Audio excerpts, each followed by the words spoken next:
Hello everyone, this is Steve with the Free Bullion Investment Guide. Today is April 27th and I'm doing a review and outlook on the price of gold.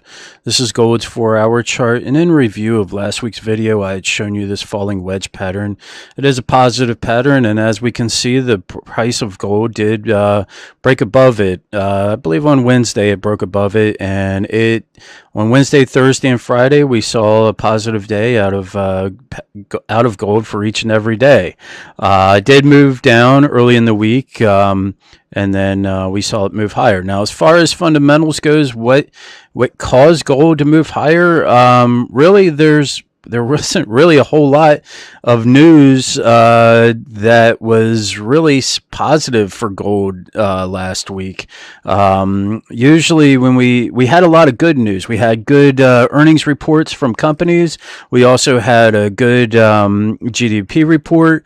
We had a good durable goods orders report. We also had a good new home sales report come out.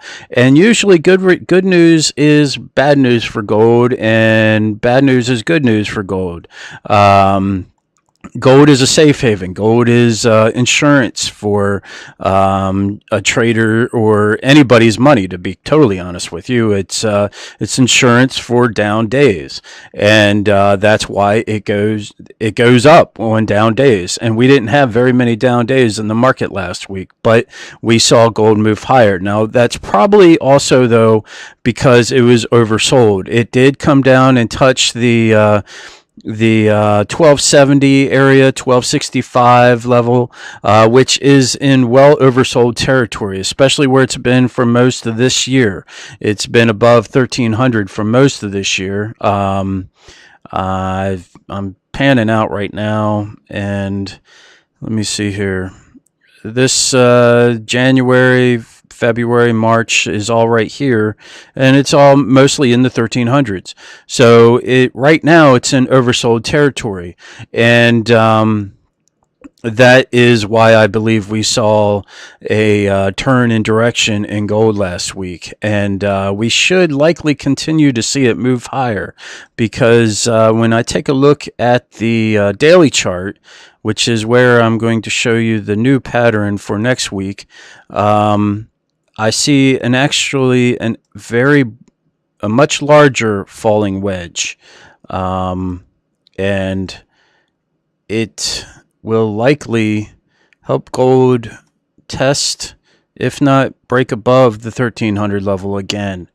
So that's really for the outlook for gold. We should see it test and break above the 1300 level and get back up to levels where we saw it for most of this year.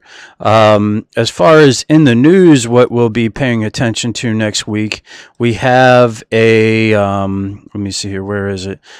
We have a Fed meeting we have an announcement, a statement to be released of an FOMC meeting on May 1st, Wednesday, and Jerome Powell will also have a press conference, so traders will likely be hanging on his every word to decide which way they want to trade all of the market, to be completely honest with you. And on May 3rd, we'll have a non-farm payroll report where currently estimates are coming in at 190,000. If it comes in below or above, we'll have to see how it comes in and how traders will interpret that information. But again, in gold, we have a very large falling wedge. We should continue to see 1280 to be support, as well as we should likely see it break above the 1290 level and the 1300 level. I'm really expecting, even though this is a bit broad of a pattern, it's a very large pattern.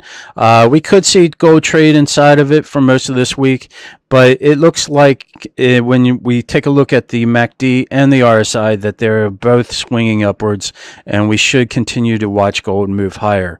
But likely 1311 will be likely strong resistance, because it was unable to break above it just about 2 weeks ago.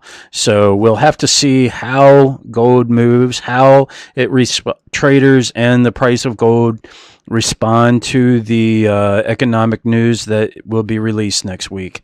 So I thank you for your time. That's it for this week. I look forward to talking to you next week. Take care and God bless.